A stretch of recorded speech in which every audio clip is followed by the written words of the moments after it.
Mon nom est Martin Coiteux et vous écoutez Éclairage, le balado de HEC Montréal qui veut démystifier les enjeux au cœur des débats citoyens. Mais si, par exemple, je suis un producteur d'un produit électronique et j'ai besoin d'un composant énormément spécialisé où il n'y a que dans le monde un endroit où c'est produit, et c'est la Chine.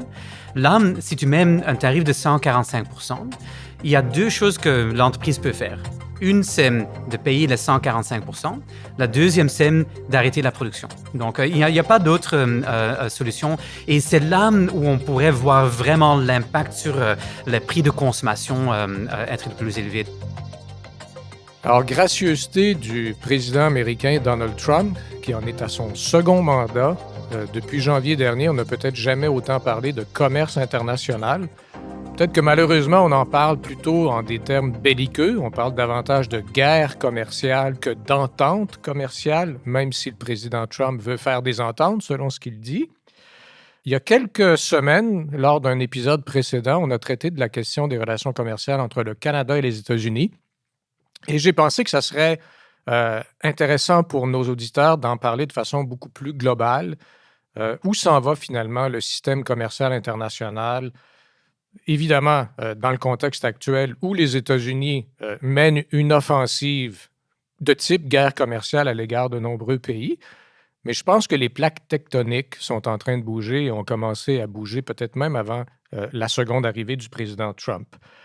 Alors évidemment, on a besoin d'avoir un spécialiste de ces questions et aujourd'hui, on a probablement le meilleur spécialiste ici à HEC Montréal. Harry Vanache est professeur au département d'affaires internationales de HEC Montréal, où il co-dirige également l'Institut international de diplomatie économique. Et Harry, c'est un spécialiste des questions qui sont reliées aux chaînes de valeur mondiales. On en parlera ce qu'on veut dire par là, les fameuses chaînes d'approvisionnement. Et il possède aussi une expertise très recherchée sur l'économie chinoise. Qui donc de mieux placé que lui pour discuter des bouleversements que nous vivons à l'heure actuelle et qui remettent peut-être même en question les fondements, les règles du commerce international qu'on a établi depuis des décennies. Harry, c'est un grand plaisir de te recevoir aujourd'hui. Bienvenue à Éclairage. Merci, Martin. Harry, j'aimerais commencer d'abord par te donner l'opportunité que tu nous racontes, que tu racontes aux auditeurs ton parcours, parce que on va parler de commerce international, de chaînes d'approvisionnement. On va parler beaucoup de la Chine aussi, j'espère, en tout cas, parce que je sais que tu peux nous dire beaucoup de choses sur la Chine. Mais tu n'es pas devenu du jour au lendemain un spécialiste de la Chine, des chaînes de valeur mondiales. Tu as un parcours. J'aimerais ça que tu nous parles de ton parcours pour commencer. Oui, donc premièrement, c'est un plaisir d'être ici. Effectivement, je m'intéressais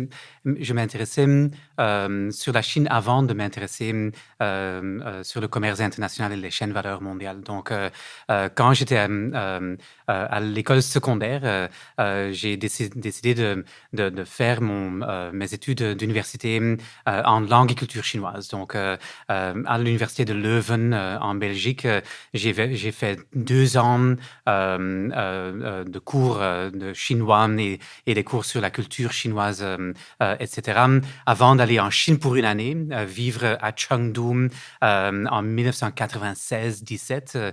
Et après ça, j'ai fait une maîtrise en langue et culture chinoise aussi en Belgique.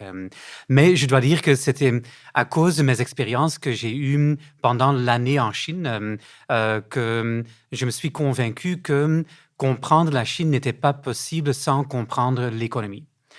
Et c'est comme ça que j'ai décidé de faire une maîtrise en économie et ensuite un doctorat en économie aux États-Unis qui m'a donné l'opportunité de vraiment commencer à regarder les chaînes de valeur mondiales, comment ça affecte le commerce international et quel rôle la Chine joue dans ces chaînes de valeur mondiales.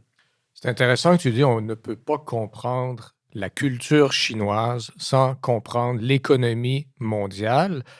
Parce que tu as vécu en Chine dans les années où la Chine était en pleine ascension, sur le plan économique, bien sûr, elle l'est toujours, mais en pleine ascension quant à son importance dans le commerce mondial. Donc, ça a été un moment particulier. Là.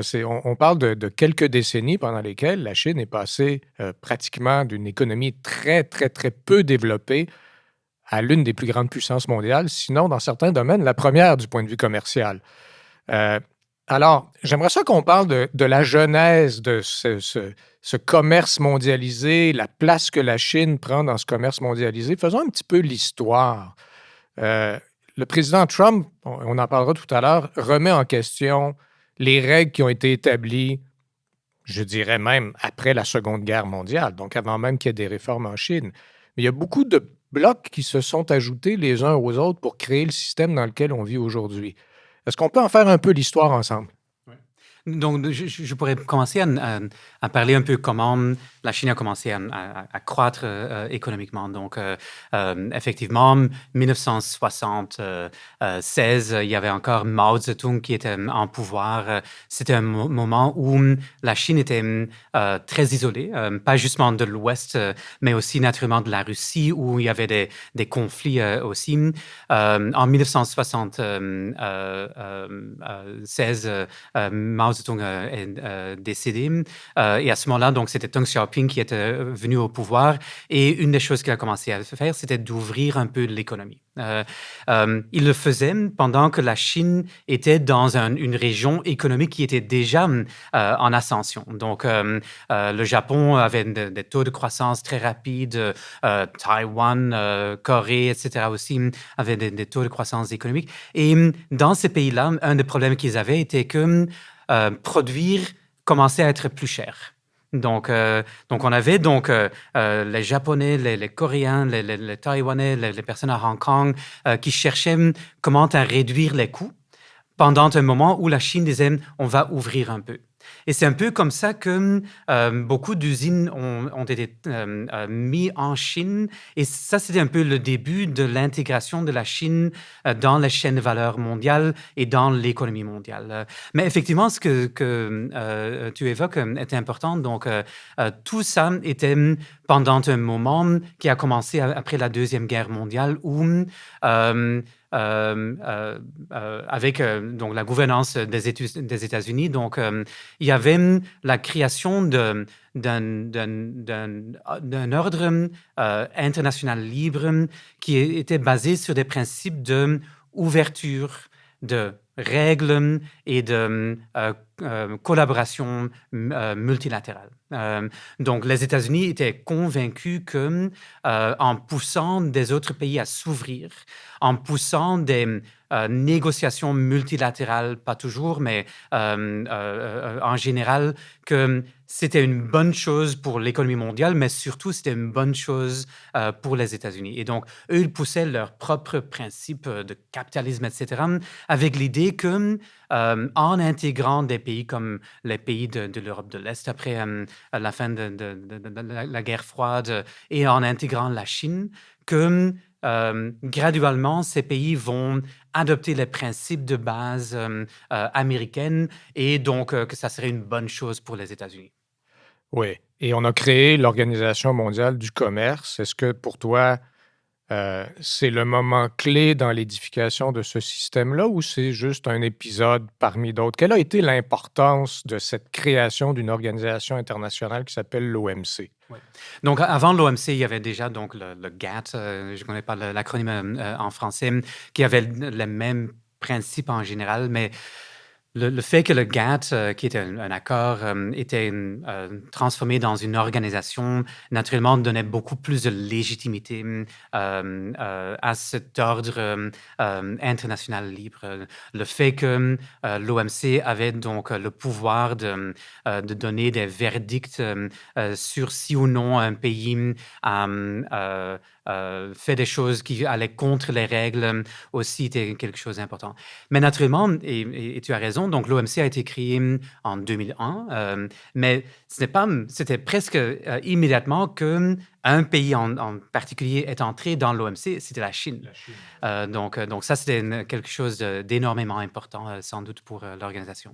Alors, ça avait commencé, je dirais, peut-être par un club de pays qui étaient beaucoup plus les alliés des États-Unis au lendemain de la Seconde Guerre mondiale. Et c'est devenu beaucoup plus mondial après la chute du mur de Berlin, avec l'adoption des réformes chinoises que tu mentionnais à partir du moment où Deng Xiaoping a pris les rênes du pouvoir en Chine, qu'il y a eu une ouverture de la Chine, la création de l'OMC. Donc, il y a eu une expansion du commerce international. Il y a eu une intégration de plus en plus grande des pays les uns vis-à-vis des autres parce que les chaînes de valeur se sont imbriquées. J'aimerais ça qu'on décortique cette notion de chaîne de valeur, là. Pourquoi je dis ça? C'est parce que pour certains, et apparemment même pour le président des États-Unis, Donald Trump, le commerce international, c'est essentiellement j'ai fait 100 d'un bien et je te vends 100 de ce bien et tu me vends 100 de l'autre bien. C'est pas comme ça que ça fonctionne, hein. On fait des morceaux on a des composants, on a des parties de la valeur finale d'un bien, on est imbriqués les uns avec les autres. Il y a vraiment un tissu de relations économiques et commerciales qui ont constitué ce monde économique dit mondialisé. Alors, à quoi ça ressemble aujourd'hui, le commerce des biens intermédiaires, le commerce des composants versus le commerce des biens pour l'utilisation finale? Effectivement, nous avons souvent des réflexes que des biens sont faits par une entreprise dans une usine dans un pays. Donc, on entend que le nom Apple et iPhone et on pense que c'est une entreprise américaine. Donc, probablement, ce produit a été fait aux États-Unis. Quand on entend Huawei, on pense que c'est une usine quelque part en Chine qui est en train de faire des choses. En réalité, une très, très, très grande partie des biens que nous consommons, on peut parler d'un cellulaire, mais aussi d'un vélo ou beaucoup d'autres produits. Les composants sont faits dans de différents pays. Et donc, le fait qu'il y a des composants qui sont faits dans de différents pays veut dire que pour mettre le tout ensemble, il y a beaucoup de commerce qui doit être fait entre ces pays-là. Donc, c'est bien de comprendre un peu comment la Chine a été intégrée dans ces chaînes de valeur mondiales, mais comment ça aussi a changé. Donc, au début, quand la Chine a décidé d'ouvrir ses portes en 1978, la seule raison pourquoi des entreprises, surtout des entreprises asiatiques, ont mis leur usine en Chine, c'était parce que c'était des bons marchés. Donc, qu'est-ce qu'ils faisaient? Ils envoyaient des composants à une entreprise en Chine et demandaient à l'usine en Chine de faire l'assemblage avec très peu de valeur ajoutée et puis de l'envoyer ailleurs dans le monde. Au début, la Chine faisait cet assemblage final des produits pour des biens, par exemple, des biens qui sont vraiment dans les nouvelles maintenant, les Barbie dolls, donc les jouets, des choses très non complexes. Mais avec le temps, donc, la Chine a commencé à développer de l'expertise et donc ils ont commencé à assembler de plus en plus de produits complexes, des semi-conducteurs, pas de plus haut de gamme, mais des produits électroniques, etc. Et ils ont commencé de plus en plus aussi avec le temps de se spécialiser dans des composants plus complexes qui vont dans ces produits finaux assemblés. Donc, c'est un peu comme ça que ça a fonctionné. Maintenant, on entend le président Trump parler du fait que nous importons trop de produits qui proviennent de la Chine. La complexité un peu, c'est que beaucoup de ces produits qui sont importés de la Chine, ce ne sont pas des produits qui ont été complètement faits en Chine.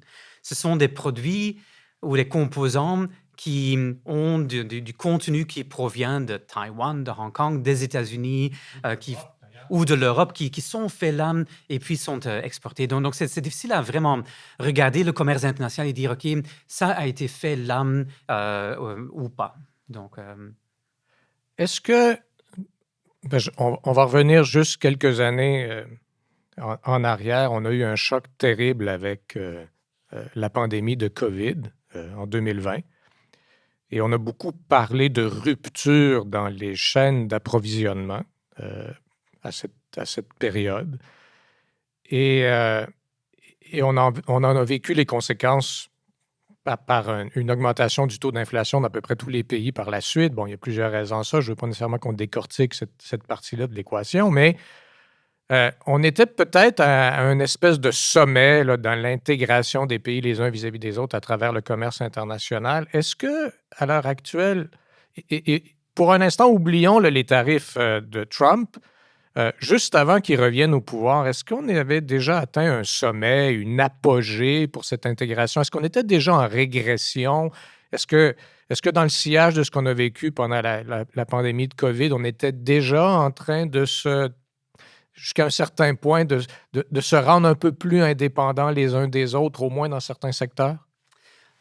C'est une question complexe. Euh, Sans doute, depuis la pandémie, il y a beaucoup de monde qui ont commencé à dire, regarde, peut-être les chaînes de valeur mondialisées sont allées trop loin. Peut-être nous sommes devenus trop dépendants à des autres pays pour certains produits.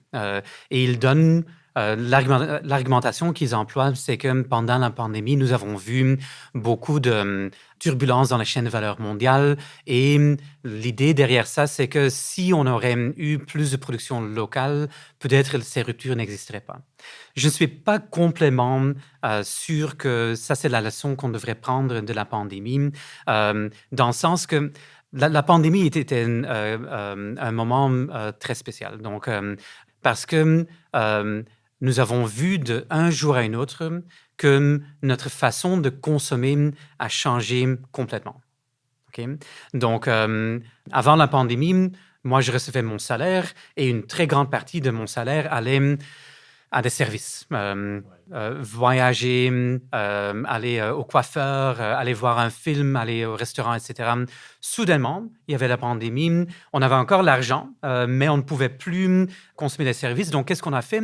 On a dit, OK, je ne peux pas aller au gym, donc je vais acheter un vélo. Je ne peux pas aller voyager, donc je vais acheter des choses que je vais mettre dans le jardin ou dans le cottage, etc. Naturellement, tous ces produits sont des produits manufacturiers. Où est-ce qu'ils sont faits? En Asie. Et donc, il y avait des blocages qui étaient donc, dans notre système de transport. Donc, ce n'est pas tout à fait un problème que nous étions trop dépendants et les autres pays ne voulaient pas nous donner les produits. C'était vraiment que le système global et même local qu'on avait créé n'était pas prêt pour ce type de choc. Donc, je l'indique parce que c'était vraiment intéressant. Je donne des cours sur les chaînes de valeur mondiales et à HEC Montréal, mais aussi pour le gouvernement canadien et ailleurs depuis longtemps. Avant la pandémie, je commençais les présentations en indiquant, regarde, il y a énormément de bénéfices économiques des chaînes de valeur mondiales. Les gains de productivité sont très grands, etc. Depuis la pandémie, j'ai dû changer tout ça parce qu'il y avait beaucoup de questions sur, effectivement, notre dépendance des autres pays, etc. Donc, La résilience a pris une importance beaucoup plus grande et ce n'est plus qu'une question d'efficacité, d'efficience. La résilience devient aussi un objectif en soi. Exactement. Ouais.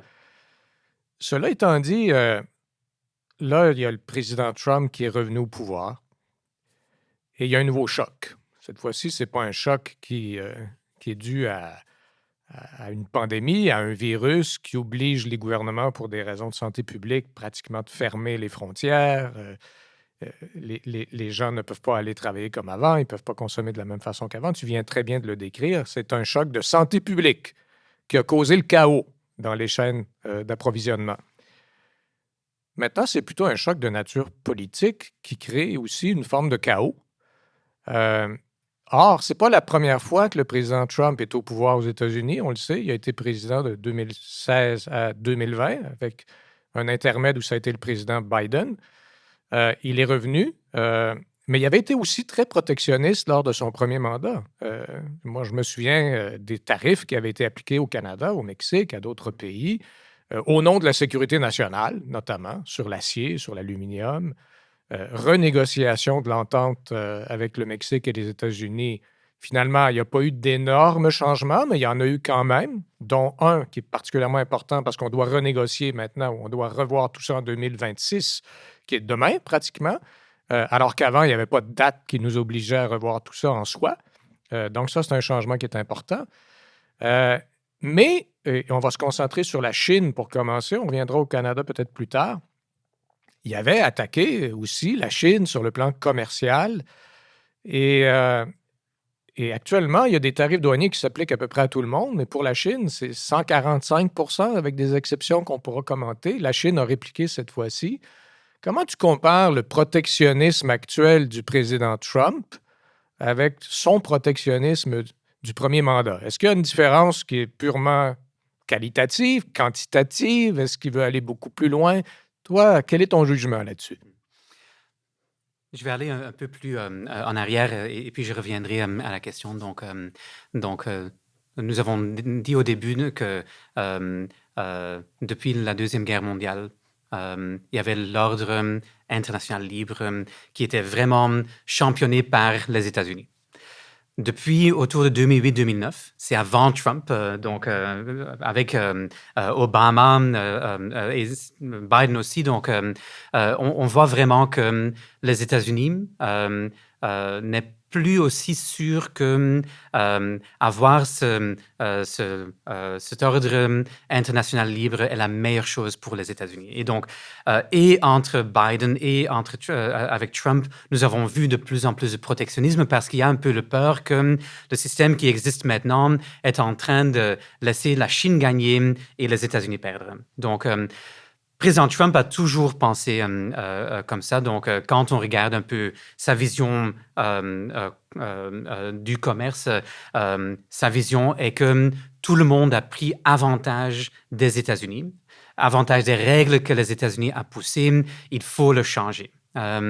Et donc, naturellement, vis-à-vis de la Chine, c'est le plus clair. Naturellement, il y a de bonnes raisons pourquoi on pourrait dire que la Chine ne suit pas toujours les règles, mais cette fois-ci, il a dit, OK, la première fois, nous avons déjà commencé à mettre des tarifs douaniers de, en moyenne, 20% en place. Nous avons eu un accord à ce moment-là où la Chine a indiqué qu'ils vont acheter des choses. Ils n'ont pas fait. Maintenant, on va leur pousser encore plus. On va mettre des tarifs douaniers de 145%.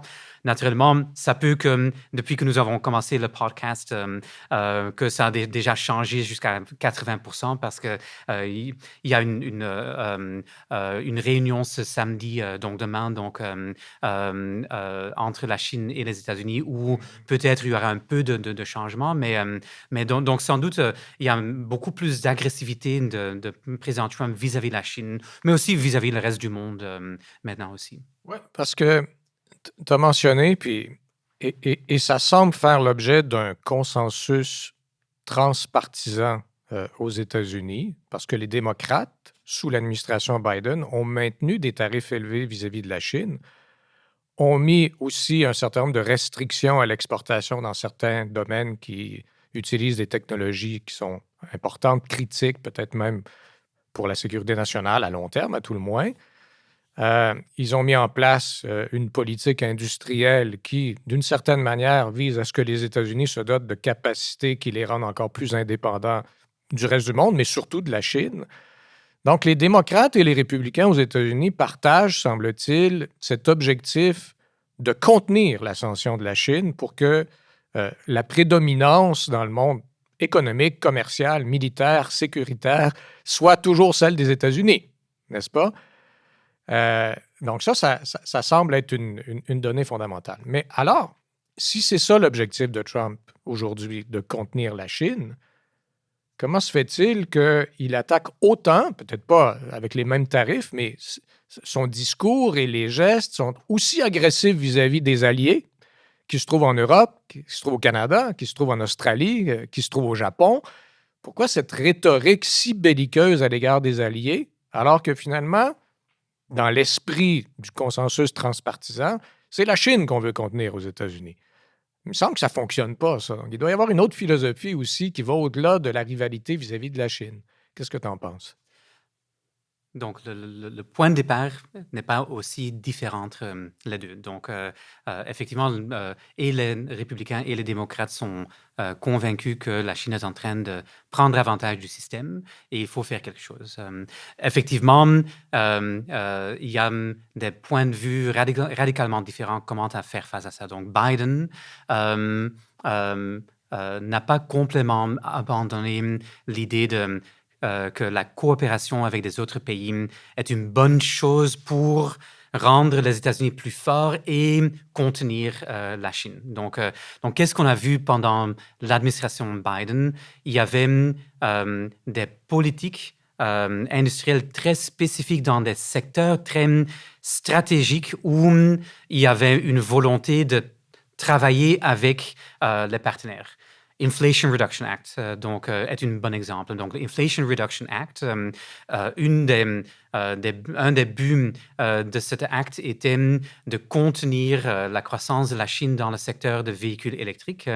Qu'est-ce que les États-Unis ont fait? Ils ont dit, OK, si vous voulez avoir un crédit de 7 500 dollars américains sur l'achat d'une voiture électrique, il y a des conditions. La voiture doit être assemblée à l'Amérique du Nord, incluant le Canada et le Au Mexique. début, c'était pas supposé Non, inclure, mais bon, avec de bonnes négociations du avec des Canada, négociations, oui. on est arrivé là. Donc, l'assemblage de la batterie doit être fait aux États-Unis ou un pays avec lequel les États-Unis ont un accord de libre-échange. Donc, on voit collaboration pour contenir. Président Trump n'a pas suivi cette approche. Donc, pour lui, il est sans doute convaincu d'une part que go it alone est le plus important pour les États-Unis. Parce que les autres pays, selon lui, sont aussi en train de prendre avantage des États-Unis. La deuxième chose est que si Biden a employé des instruments chirurgiques dans des secteurs stratégiques, président Trump a dit, OK, non, moi, je vais employer le bludgeon, donc je vais employer donc, le marché américain comme leverage et je vais mettre des tarifs douaniers sur tous les secteurs pour mettre le plus de pression sur les autres pays. Donc, très différent comme stratégie.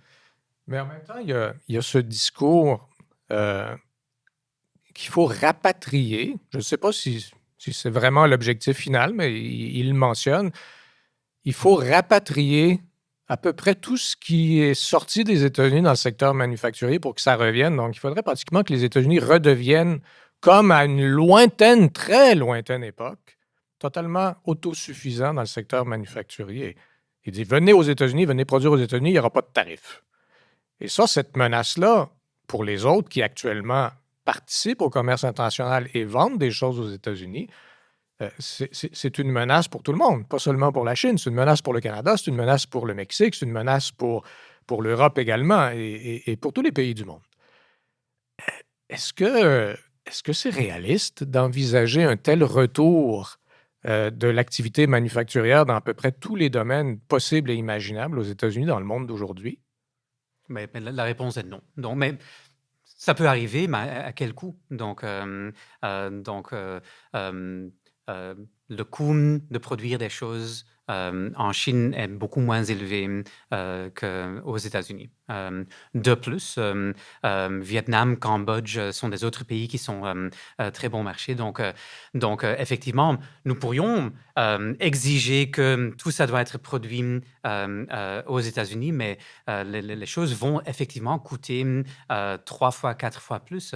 Je vais donner une autre anecdote justement pour démontrer la complexité de toutes ces choses. Donc, j'ai parlé avec un CEO d'une entreprise québécoise qui a des usines en Asie, mais aussi des usines aux États-Unis. J'ai dit, OK, mais maintenant, tu as des tarifs douaniers en place. Est-ce que tu peux rapatrier plus de production aux États-Unis? Il a dit, regarde, nous avons la capacité de le faire. Nous avons les machines pour doubler d'un jour à un autre la production, mais nous ne trouvons pas les personnes aux États-Unis pour le faire aussi. Donc on voit que politiquement, je pourrais imaginer qu'un président qui a sa base dans des États où beaucoup d'emplois manufacturiers ont été perdus, c'est quelque chose que beaucoup de monde là-bas apprécie. Donc, politiquement, peut-être ça fait du sens. Mais naturellement, si eux, ils commenceraient donc à payer beaucoup plus pour les produits, ce n'est pas si clair que ça arriverait.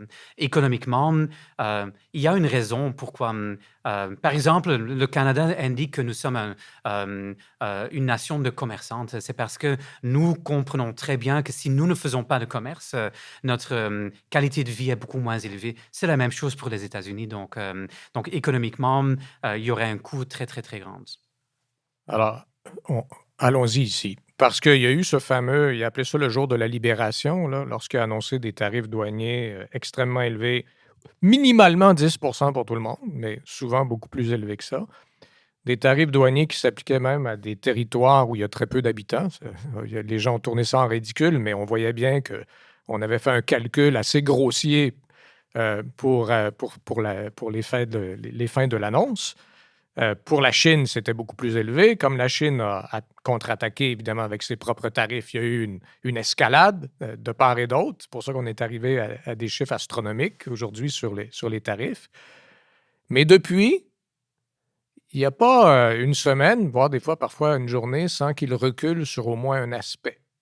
Par exemple, dans le cas de la Chine, ben, savez-vous quoi, les téléphones intelligents, bon, on ne va pas appliquer ce tarif exorbitant, hein, parce que combien aurait coûté un iPhone à cause de ça? Comment les consommateurs américains auraient réagi? Non, tout ce qui touche l'électronique, on a besoin de choses qui viennent de la Chine, donc non, on ne va pas vraiment appliquer ça.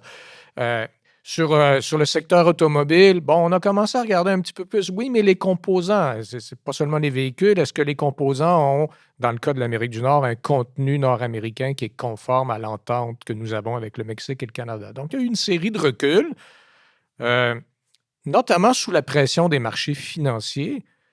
Mais j'imagine aussi, sans que les dirigeants des grandes entreprises américaines le fassent nécessairement sur la place publique, ils ont dû lui faire une démonstration de ce que ça veut dire une chaîne d'approvisionnement et des conséquences pour le consommateur américain des tarifs qu'il était en train de mettre en place. Donc, il recule. Quelle sorte de piste d'atterrissage finale, toi, tu anticipes compte tenu de ça? On a commencé avec des choses qui étaient irréalistes. Les marchés financiers s'affolent, les dirigeants d'entreprise font pression et ils reculent. Alors, en quelque part, on va atterrir sur quelque chose, une piste qui est pas la même que celle qui est envisagée au début. Comment tu vois ça? Mais donc ces reculs sont très importants. Donc, on pourrait dire que c'était un recul sur certains produits électroniques, mais si on prend tous ces produits ensemble, c'est 40% de la valeur d'exportation chinoise vers les États-Unis. Donc, parce que naturellement, la plupart des produits électroniques que nous consommons sont au moins assemblés en Chine. Ça ne veut pas dire que toute la valeur a été créée là-bas. Donc, mais 40%. Donc, ce n'est pas une surprise que c'était dans le secteur des semi-conducteurs et le secteur de automobile qui avait un peu de recul. Donc, la raison, c'est parce que si, par exemple, moi, j'ai besoin d'un sac plastique et je vois un tarif douanier de 100%, 145% sur la Chine, mais je peux assez facilement trouver un autre fournisseur ailleurs. Donc, comme ça, l'impact du tarif sur les prix de consommation, ce n'est pas si élevé. Mais si, par exemple, je suis un producteur d'un produit électronique et j'ai besoin d'un composant énormément spécialisé où il n'y a que dans le monde un endroit où c'est produit, et c'est la Chine. Là, si tu mets un tarif de 145%, il y a deux choses que l'entreprise peut faire. Une, c'est de payer les 145%. La deuxième, c'est d'arrêter la production. Donc, il n'y a pas d'autre solution. Et c'est là où on pourrait voir vraiment l'impact sur les prix de consommation être le plus élevé. Donc c'est un confort un peu qu'au moins il y a ce type de recul parce que ça veut dire qu'il y a au moins un peu de rationalité dans la pensée de quelles sont les implications. Mais c'est ça un peu les choses qui sont importantes. Il y a des reculs, mais il y a énormément de bruit aussi. Donc, vous avez indiqué que maintenant, sur tout le monde, à part du Mexique et du Canada, donc, il y a des tarifs douaniers de 10%. Minimum, effectivement. On a entendu hier qu'il y a un accord entre l'Angleterre et les États-Unis. Les tarifs douaniers de 10% reste en place. Donc on voit effectivement que parfois on entend des reculs, mais on le minimise, mais c'est soudainement 40% de la valeur des exportations chinoises vers les États-Unis. D'autres moments, on entend qu'il y a un accord, mais quand on regarde, décortise un peu les détails, on voit que il y a des conditions minimales ou des libéralisations minimales sur les voitures, sur l'acier.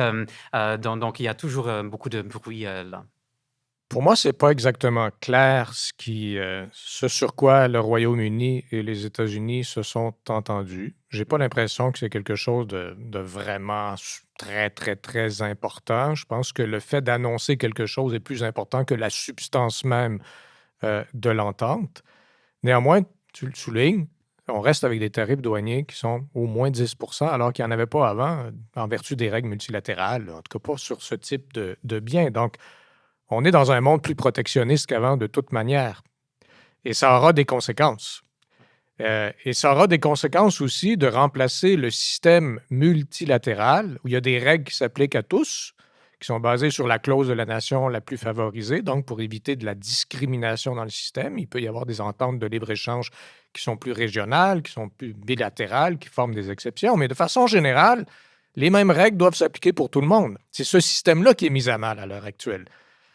Est-ce qu'il existe encore ce système-là? Est-ce que l'OMC a encore sa pertinence, selon toi, dans un monde comme ça? Oui, donc ça, c'est vraiment la question. Si ce qu'on voit maintenant, c'est la fin du système qu'on avait auparavant ou pas. Donc, maintenant, il y a sans doute beaucoup de doutes. Donc, c'est clair que les États-Unis ne suivent plus les règles de l'OMC. L'Europe essaie encore de démontrer qu'ils suivent. Même le Canada, quand ils ont décidé de mettre les tarifs douaniers sur les véhicules électriques chinois de 100%, ils n'ont pas suivi le processus standard. Il y a un peu la question, et c'est une question qui m'intéresse beaucoup. C'est un peu donc si on parle avec les gestionnaires, pour eux, le tarif douanier, c'est un enjeu, mais l'incertitude de politique commerciale, c'est vraiment le grand enjeu. Parce qu'eux, ils disent, regarde, nous ne savons pas quel sera le tarif douanier dans une semaine, un mois, 4 mois, un an. Et on pourrait imaginer de différents scénarios. Et moi, je ne peux vraiment pas dire quel sera celui en place dans un an. Donc, j'étais à Washington, D.C. Plus tôt cette semaine. Donc, j'ai vu Larry Kudlow parler. Lui, il indiquait, regarde, que lui, il pensait qu'à la fin, président Trump va vraiment éliminer tous les tarifs douaniers. Moi, je ne le crois pas. Donc, mais on pourrait imaginer donc deux autres scénarios qui pourraient arriver, et pour le Canada et pour la relation entre le Canada et la Chine, aussi les États-Unis, c'est très important. Un scénario, c'est ce qu'on pourrait appeler donc forteresse États-Unis. Forteresse États-Unis pourrait être que les États-Unis décident de mettre un mur de tarifs douaniers autour des États-Unis contre tous les pays, au moins de 10%, contre tous les pays mondiaux, incluant le Canada et le Mexique. Donc, c'est une possibilité. Deuxième scénario pourrait être que nous aurions donc une sorte de forteresse nord-américaine, donc où peut-être les États-Unis est prêt à renégocier l'accord avec le Canada et le Mexique, de ne pas avoir des tarifs douaniers de au moins 10% contre ces pays, peut-être dans certains secteurs, oui. Mais à ce moment-là, la question, c'est qu'est-ce que le Canada et le Mexique doivent donner en retour? Donc, est-ce que les États-Unis pourraient demander au Canada de donner un peu de son indépendance dans le commerce international? Vous avez évoqué l'accord de Kuzma plus tôt, où tu as indiqué, OK, regarde, il n'y a pas beaucoup de différences, mais une chose qui est très importante dans cet accord était que le Canada et le Mexique ont décidé qu'ils ne vont pas créer un accord de libre-échange avec un pays qui n'a pas une économie de marché. Naturellement, quel pays n'a pas d'économie de marché? C'est la Chine, donc, ou le Vietnam peut-être aussi. Donc, Ouais. mais donc, est-ce qu'il y aurait une demande que le Canada mettrait des tarifs douaniers contre la Chine aussi? Est-ce qu'il y a des autres choses qu'il pourrait demander? Donc, Ça, c'est une question extrêmement importante. On vient d'avoir une élection au Canada. Hein? Mark Carney et le Parti libéral du Canada ont gagné cette élection. Ils forment un gouvernement pas majoritaire, mais presque. Donc, un gouvernement qui a probablement les coups des franges pour gouverner au moins pour une année ou deux sans trop d'accrocs au Parlement, disons. Et une priorité qui a été énoncée par le nouveau premier ministre, effectivement, c'est de rendre le Canada, même si on a une nouvelle entente avec les États-Unis, de le rendre moins dépendant des États-Unis, de diversifier les partenariats. D'abord, d'abaisser les barrières entre nous. Il parle toujours de transformer 13 économies en une seule en abaissant les obstacles aux échanges entre les provinces et territoires du Canada, ce qui est déjà un objectif en soi, et ça, il veut bouger très vite. Il veut aussi investir dans les capacités de transport de l'énergie, pas seulement des énergies fossiles, mais aussi des énergies renouvelables pour qu'on puisse amener aussi de l'énergie d'une province à l'autre et dans les ports pour permettre l'exportation et aussi des ressources naturelles autres qu'énergétiques vers d'autres destinations que les États-Unis. Donc, la dernière chose que le Canada voudrait faire dans cette optique-là, c'est de renoncer à davantage de souveraineté vis-à-vis des États-Unis dans une nouvelle entente commerciale. Alors, je ne crois pas qu'on va aller vers un modèle comme celui-là, parce que sinon, il devient impossible de se diversifier. Alors, ça risque de ne pas être ça. Hein? Alors, est-ce que le Canada va faire face, peut-être pas une forteresse absolue américaine, mais un marché américain qui est plus difficile à pénétrer qu'auparavant? C'est une question clé et complexe. Donc effectivement, on veut diversifier. On en parle depuis longtemps. Je me rappelle quand je suis arrivé au Canada il y a 20 ans que j'entendais des personnes parler de la diversification de nos exportations. Donc maintenant, nous avons des opportunités et nous comprenons les risques. Donc c'est une bonne chose que nous regardons les barrières interprovinciales. C'est bien que nous regardons les opportunités qui existent avec l'Europe, avec l'Asie, avec même la Chine. Donc, tout ça, c'est bien. Naturellement, une réalité que j'en suis sûr que le premier ministre Mark Carney comprend aussi, c'est que n'importe ce qu'on fait, c'est très difficile à diversifier d'une économie qui est juste à côté de nous, avec 300 plus millions de personnes, etc. Donc, on ne changera pas notre géographie. Donc, dans ce sens, il y aura un bon balancing act.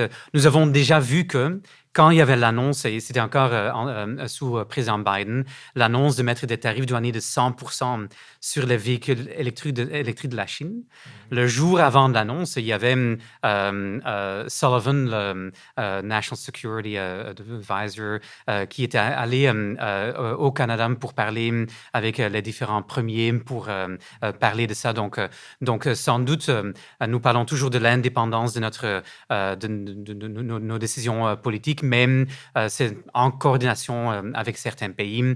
Donc, est-ce que nous dirons clairement que nous laissons notre souveraineté pour avoir de meilleures relations avec les États-Unis? Sans doute pas. Est-ce que nous sommes prêts à adopter certaines politique commerciale contre un pays comme la Chine, si ça pourrait aider dans la négociation avec les États-Unis? On l'a déjà fait dans le passé. Donc je pense que comme nous avons maintenant passé les élections, qu'on verra beaucoup plus de cette sorte de balancing act avec le gouvernement canadien. Mais le président américain aussi veut avoir des ententes. Je pense que politiquement, et pour calmer les marchés, il a besoin d'afficher de donner au marché américain, de me présenter aux électeurs américains qui vont aussi voter dans les élections de mi-mandat des résultats. Ça peut pas être le chaos de manière continue. Donc, on sent de la part des États-Unis actuellement, on les sent plus en demande actuellement d'entente commerciale qu'autre chose. Revenons à la Chine, si tu veux bien. Puis peut-être qu'on reviendra au Canada un petit peu plus tard, mais revenons à la Chine. Bon, ils vont se rencontrer, semble-t-il, dans les prochains jours en Suisse pour discuter de la situation. Donc, c'est déjà une forme de désescalade de part et d'autre. Mais il semblerait que la Chine n'a pas exactement la même attitude que lors du premier mandat. Hein? Lors du premier mandat, lorsqu'elle a été attaquée sur le plan commercial par des tarifs élevés de la part du président Trump dans son premier mandat, relativement rapidement, il y a eu des négociations qui se sont enclenchées et la Chine s'est engagée à acheter davantage de produits américains en échange que la pression se calme un peu. On était resté dans un régime plus protectionniste qu'avant, mais néanmoins, c'était moins pire. Cette fois-ci, la Chine n'a pas signalé une volonté de désescalade immédiate. La Chine a attendu que les États-Unis appellent un peu plus du pied pour qu'on puisse se parler. Qu'est-ce qui a changé en Chine depuis le premier mandat de Trump? Sans doute, ils ont appris des choses de la dernière fois. Donc, naturellement aussi, donc, maintenant, comme les choses changent tout le temps, tous les jours maintenant, notre pensée de temps est un peu différente. Donc, ce que je veux dire avec ça, c'est que la dernière fois, les tarifs douaniers ont augmenté très rapidement de 5% en moyenne jusqu'à 25% entre les deux pays. Mais ça a pris plus que 6 mois avant qu'il y avait l'accord d'achat par la Chine. Donc 6 mois. Je pense que, si je me rappelle bien, donc, nous sommes maintenant encore début mai. Donc, il y avait les tarifs réciproques qui étaient le 2 avril. C'était une semaine plus tard où il y avait donc le commencement de la guerre commerciale avec la Chine. Donc, ce n'est qu'un mois. Donc, il y a encore un peu de temps de négociation. C'est intéressant de voir les messages qui passent tous les jours. Donc, quand Mark Carney est allé à Washington au début de la semaine, donc juste avant la rencontre, président Trump a attaqué le Canada. Donc, cette fois-ci, avec la Chine, on n'est que quelques jours plus tard, il y avait déjà donc une indication que peut-être même aujourd'hui, les États-Unis seraient prêts à réduire les tarifs douaniers jusqu'à 80% et que peut-être dans la rencontre, ça pourrait encore être diminué un peu plus. Donc, les choses changent beaucoup. Sans doute, je pense que les deux pays comprennent que sans avoir un accord de long terme, on doit avoir un point de départ où on peut commencer des négociations structurées. 145% de tarifs douaniers, les deux parties voient que les implications vont être énormes. Même 50%, c'est très élevé, mais je pense qu'on ira dans cette direction. Une chose que je trouve assez intéressante, c'est que on voit sans doute que, comparé à des autres pays, la Chine, qui est un pays naturellement autoritaire où donc il n'y a pas la nécessité de rapidement avoir le peuple qui est en d'accord à ce qu'on fait des choses. Ils prennent un peu plus de temps pour prendre une décision et ils sont plus disciplinés dans les décisions qu'ils prennent. Une chose que je trouvais intéressante avec le Canada était que c'était en septembre de l'année passée qu'il y avait les tarifs douaniers contre les véhicules électriques. Ce n'était qu'en mars qu'il y avait la retaliation qu'ils ont mise en place. Donc, on voit qu'ils sont un peu structurés dans la façon qu'ils prennent des décisions et ça pourrait être un avantage pour eux. Donc, Oui, visiblement, c'est un pays qui improvise beaucoup moins que les États-Unis, surtout avec le président Trump, qui lui-même change, ou du moins signale des changements d'opinion à chaque jour.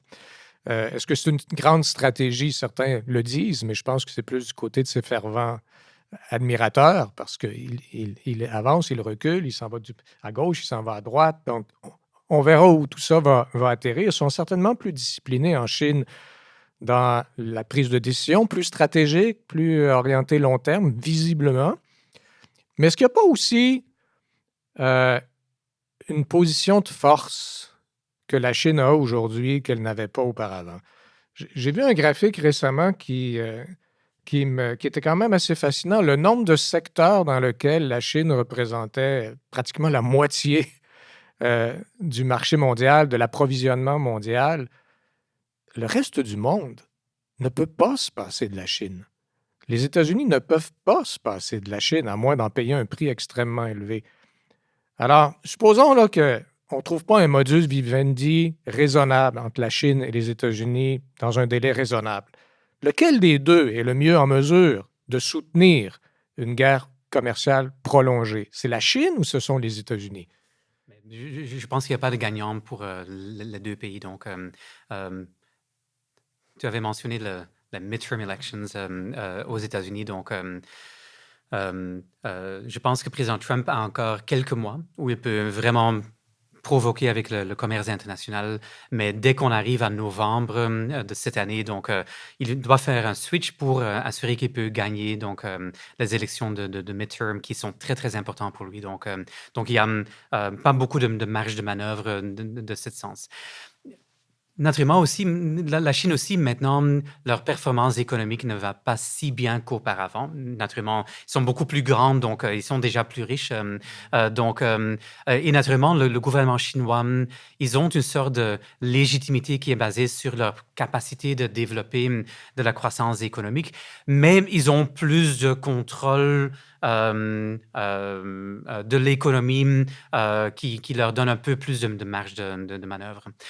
Aussi, naturellement, tu avais demandé auparavant, donc, si le Canada a pu peut diversifier plus leurs exportations.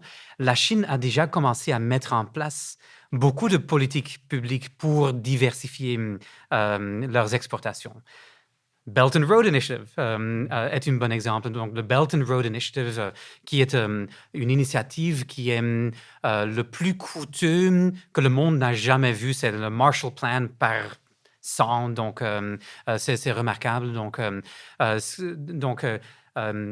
président Xi Jinping a mis ça en place pour contourner les efforts par Obama et puis par Trump et Biden de contraindre donc la Chine. Et donc, avec le Belt and Road Initiative, ils ont essayé d'avoir plus de relations avec, naturellement, l'Asie centrale, l'Afrique, l'Amérique du Sud, l'Europe de l'Est, etc. Donc, la Chine est en train d'essayer de développer cette sorte de diversification. L'autre chose qui est importante, c'est que, comme j'avais dit auparavant, au début, quand la Chine s'est commencée à intégrer dans l'économie mondiale, ils étaient très contournables.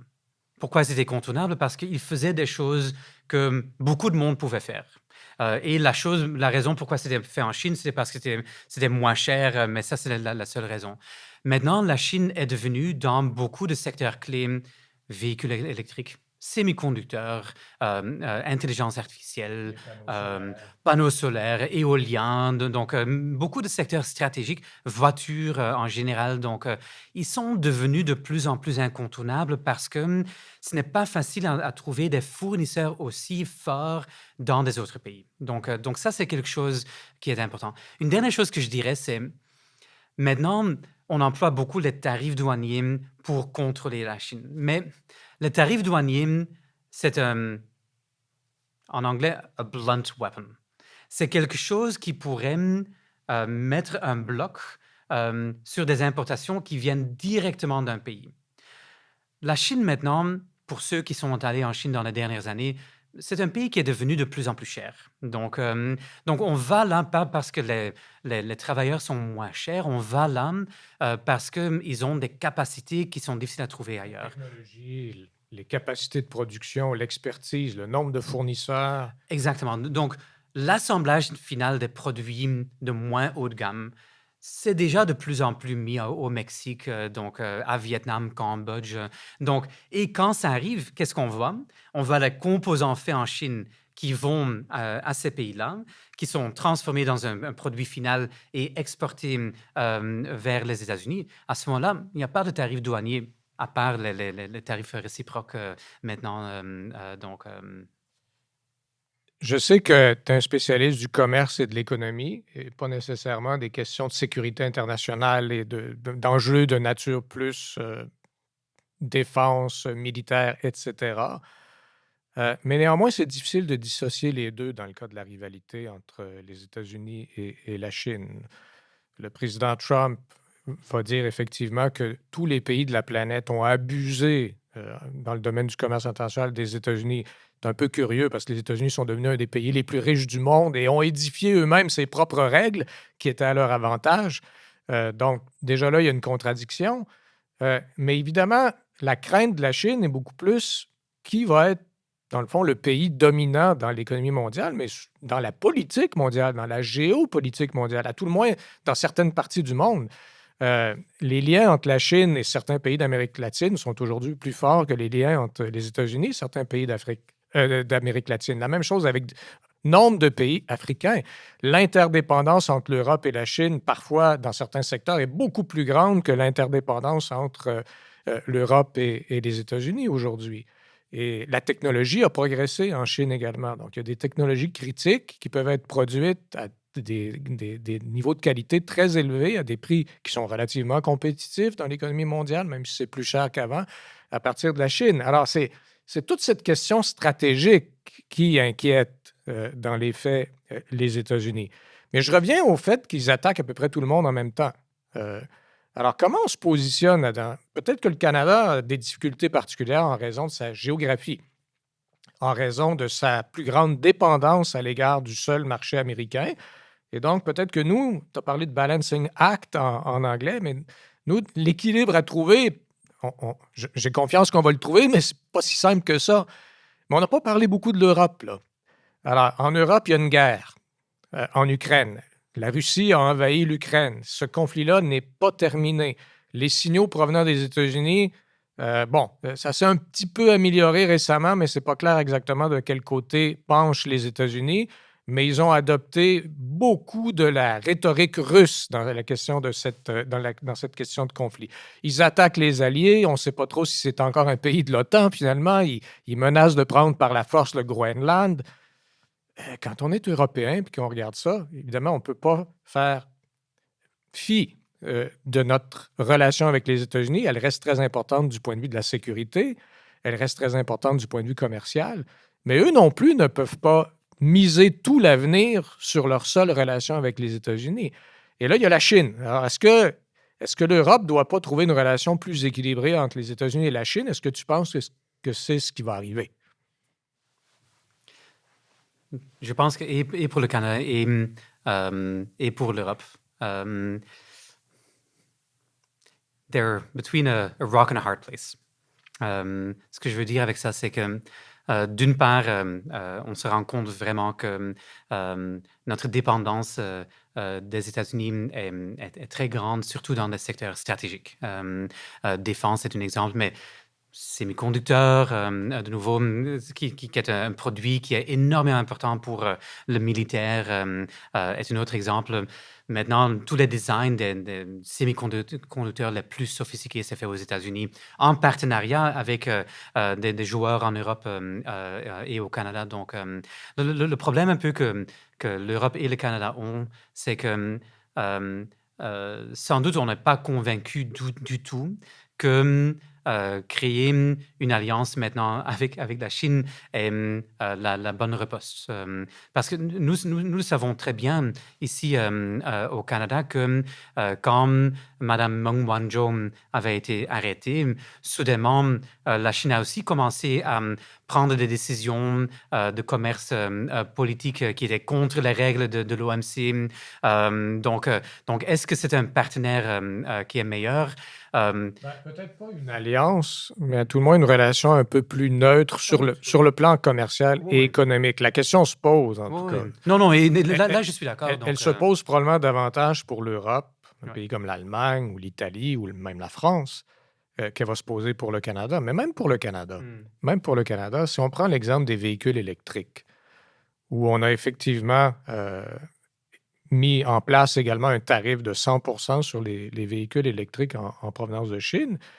Mais évidemment, avec l'hypothèse qu'on est parfaitement intégré dans le secteur automobile avec le marché américain, et il y avait ce que tu as parlé du Inflation Reduction Act, un certain nombre de dispositions de politique industrielle aux États-Unis qui fait en sorte que les véhicules électriques se feront en Amérique du Nord avec de la production nord-américaine qui inclut notamment dans le domaine des batteries une filière que le Québec lui-même voulait développer.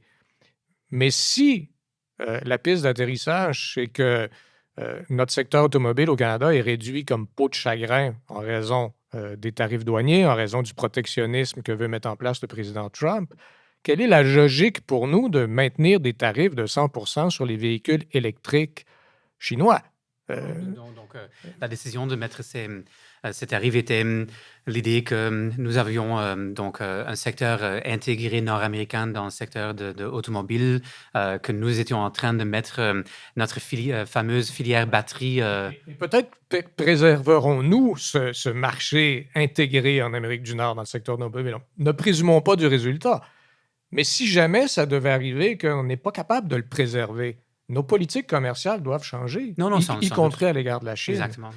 Et si je regarde ça d'un point de vue européen, c'est un peu ce que j'avais en tête ici. Comment gérer cette relation entre deux géants sans... Évidemment, je ne m'attends pas à ce que l'Europe ait une alliance militaire avec la Chine. D'abord, même la Chine est assez gentille avec la Russie et la Russie attaque un pays européen sur le continent. Donc, il n'y a pas de... Il n'y a pas d'affinité immédiate Non. sur le plan politique et sur le plan de la défense, bien entendu, mais sur le pur plan commercial. Est-ce qu'il n'y a pas quelque chose qui va changer? Donc, est-ce que les États-Unis ne prennent pas une approche qui va les fragiliser, y compris sur le plan commercial à long terme?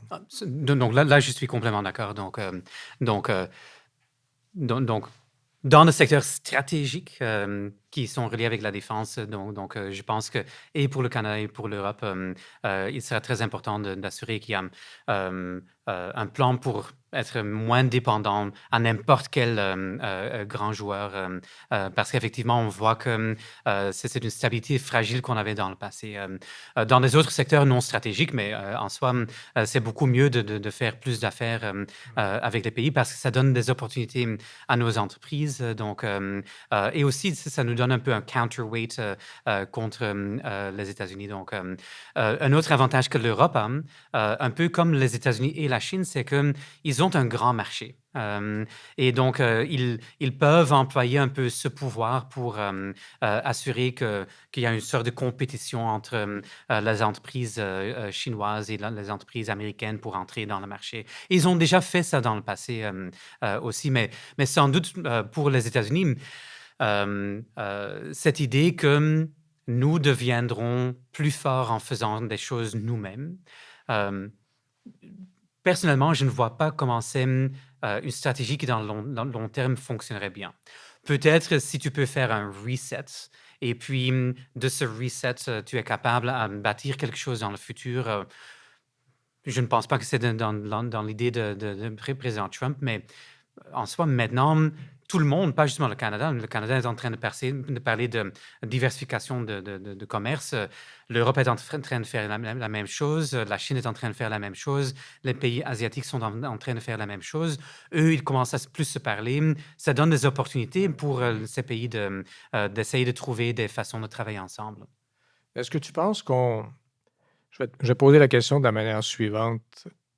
Évidemment, tout le monde essaie de trouver des ententes les uns avec les autres. C'est ce qu'encouragent les États-Unis et c'est ce que doivent faire les autres face au protectionnisme américain. Donc, ça va donner lieu à une configuration de partenariats économiques et commerciaux fort différents. Cette configuration fort différente de celle qu'on a connue dans le monde où l'OMC avait un rôle réel à jouer, dans un monde où tout le monde, au moins en principe, s'entendait sur les règles.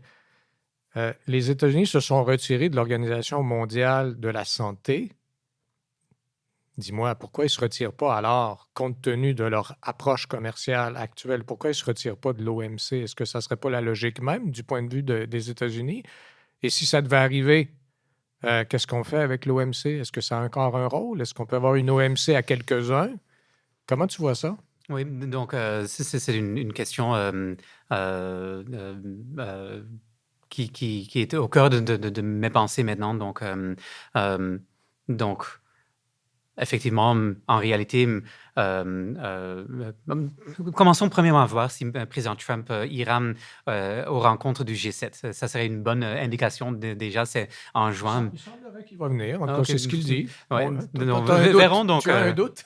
Mais quand Mark Carney était à Washington, D.C., je pense que ça a été demandé, mais pas clairement répondu.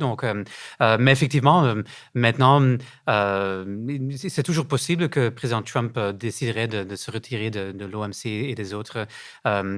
J'ai une autre crainte, et ce n'est pas une risque qui provient des États-Unis, mais des autres pays aussi. Donc, j'ai parlé des opportunités qui arrivent avec le fait que beaucoup de pays sont en train d'essayer de diversifier leur exportation.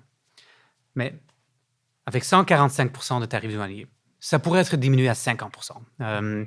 Les entreprises chinoises qui ont produit pour le marché américain, ils ne peuvent plus vendre là. Qu'est-ce qu'ils vont faire? Ils vont faire ce qu'ils ont fait en 2019 aussi. Ils vont dire, OK, on va essayer d'exporter plus dans les autres pays. Et pour être concurrentiel, on va peut-être diminuer un peu les prix. Tout ça, une augmentation d'exportation vers le Canada, vers l'Europe, vers des autres pays, à un moment où potentiellement l'économie mondiale est en décroissance. On pourrait imaginer que beaucoup de ces pays qui voient une vague d'importation chinoise arriver vont dire, OK, nous devrions aider nos entreprises. On va aussi peut-être questionner ce que la Chine est en train de faire avec ses exportations. On va mettre du protectionnisme.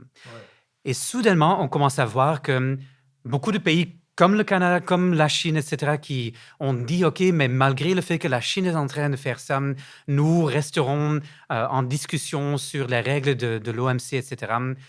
Est-ce que ça restera en place? Ça, c'est une crainte que j'ai parce que, effectivement, si pas justement les États-Unis, mais beaucoup d'autres grands joueurs commencent à questionner un peu les règles de l'OMC. Mais là, soudainement, le rôle de cette organisation devient encore plus précaire. Donc, Est-ce que ça nous fait revenir à un monde...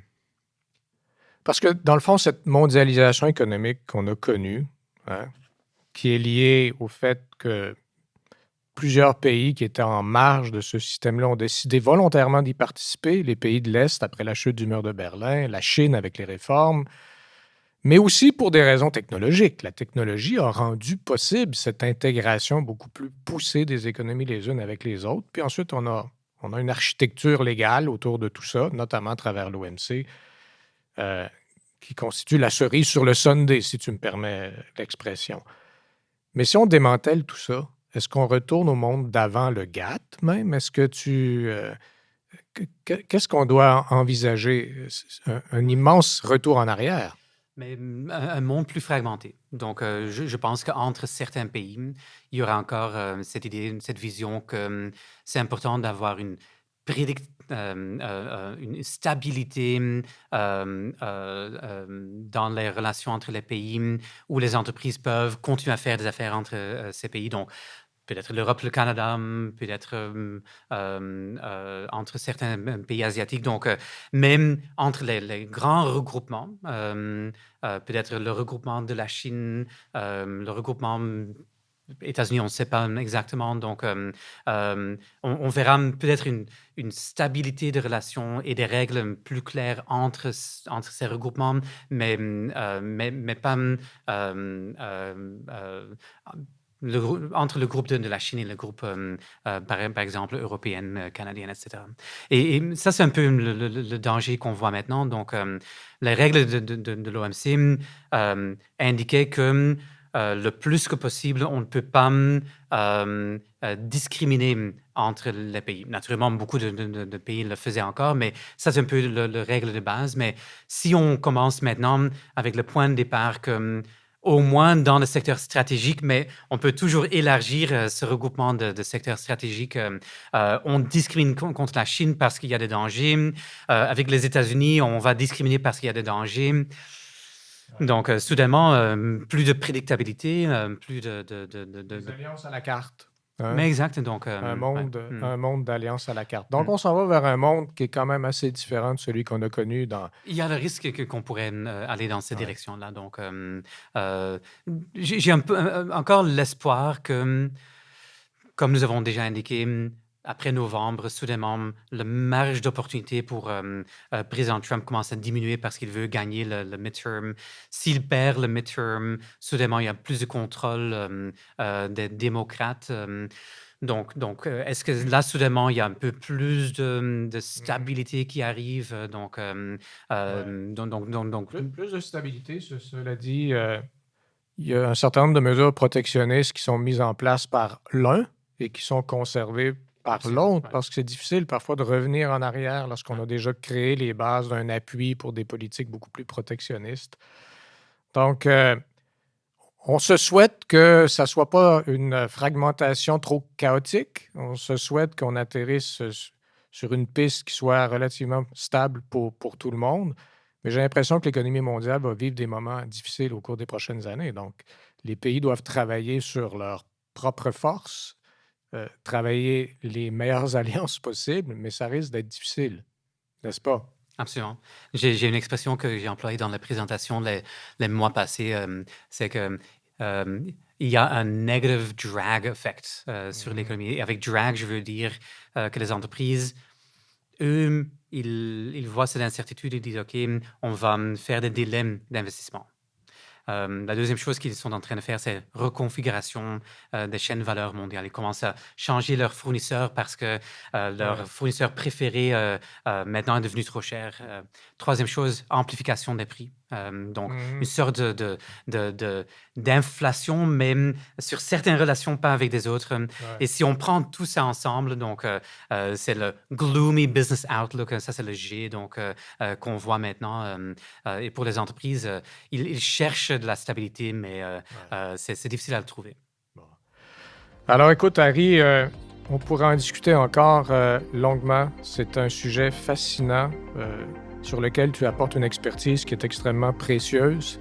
Je te remercie beaucoup d'avoir participé à cet épisode d'éclairage. C'est avec grand plaisir.